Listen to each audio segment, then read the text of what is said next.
Hello, and welcome to day 47 of 100 Days of Tonalism. This is your painter in residence, M. Francis McCarthy, and the study I've done today is by Charles Warren Eaton, and it is called Moonlight. Got a little bit of biographical information for you on Charles Warren Eaton. Charles Warren Eaton will be remembered in American art history as one of the chief members of the Tonalist movement, along with Henry Ward Ranger, Elliot Dangerfield, and George Anness. These are artists who all benefited from the lessons of French Barbizon painting and more immediately from the example of George Anness. Unlike others in the Tonalist school, Eaton was late in traveling abroad and never studied there. Born in Albany, New York, he showed little interest in art until his 20s, when he came to New York City and began studying at the Art Students League and National Academy of Design. He readily absorbed the Barbizon work shown at the Academy as well as paintings by American landscapists.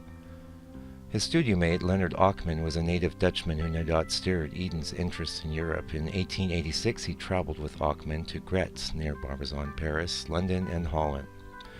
Eaton's first mature themes of the 1890s were those of bridges and neighboring countryside executed in an atmospheric, mood-evoking style with a palette of greens, browns, and grays.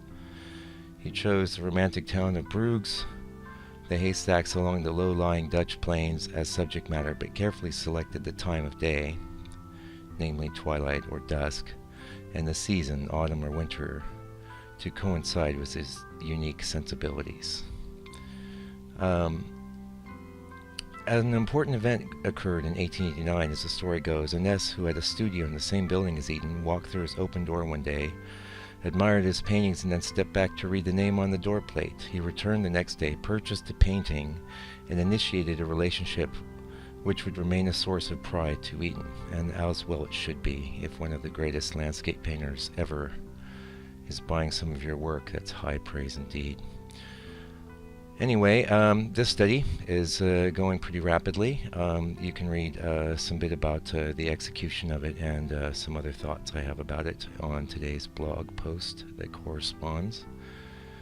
Thanks for joining me for day 47, and be sure to come back tomorrow for day 48, and we're going to have a lot of fun then.